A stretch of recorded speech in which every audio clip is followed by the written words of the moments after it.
Waqt il-Crime Conference tal-Pulizija brabta ma' serqa ta' droga mill-barracks tal-AFM li suppost kienu taħt sigurtà massima, il-Kummissarju tal-Pulizija Angelo Gafa kien qal lill-ġurnalisti li nsterqu 226 kg raża tal-kannabis.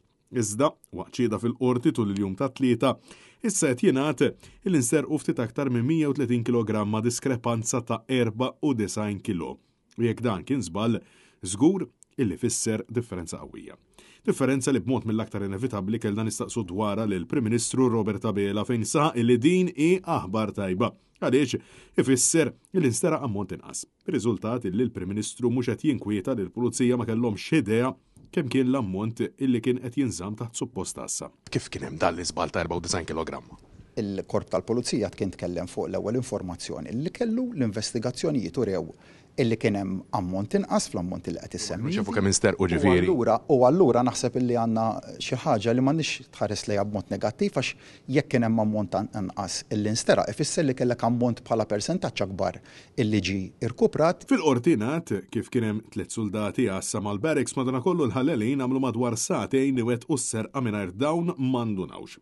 Bil-Prim Ministru jisħaq illi jekk kien hemm nuqqas se tkun qed tiddetermina l-inkjesta.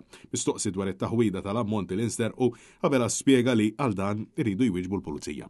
Membru tal-Forzi Armati jekk mhux iżjed illi kienu nkarigati biex jissorveljaw. Jekk għamlu xogħolhom jew le kwistjoni li tiddetermina issa l-inkjesta amministrattiva flimkien mal-inkjesta maġisterjali u kolli bħalissa tinsab għaddejja flimkien mal-indaġni wkoll li qed issir mill-Korp tal-Pulizija biex wieħed jara x'kienu nuqqasijiet li waslu biex dak il-droga tinsteraq. Kemm kien hemm imma l-ewwel għedna 200 u mbagħad 226, issa 132.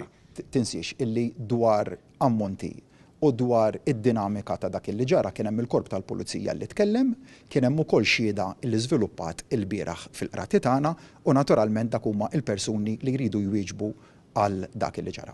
Intant staqsejna koll Robert Abela dwar il-problema ta' droga li aktar kmieni din il-ġimgħa rapporta dwara il-ġurnal Times of Malta fejn semma l-konsum ta' droga kokaina fl-istabbilimenti ta' divertiment fil-Belt Valletta. Bil-MHRA tisħaq li din il-kriżi qed tikber mhux fil-Belt Kapitali biss iżda ma' Malta kollha. Mistoqsi dwar din iż-żieda Robert Abela ċaħad dan u insista li l-MHRA jistgħu jgħidu li jridu. U x'qed tiżdied u x'naqsitx. Mhux tgħid l-MHRA, fattwalment l-istatistika xturi. Francesco Gatania, Net News.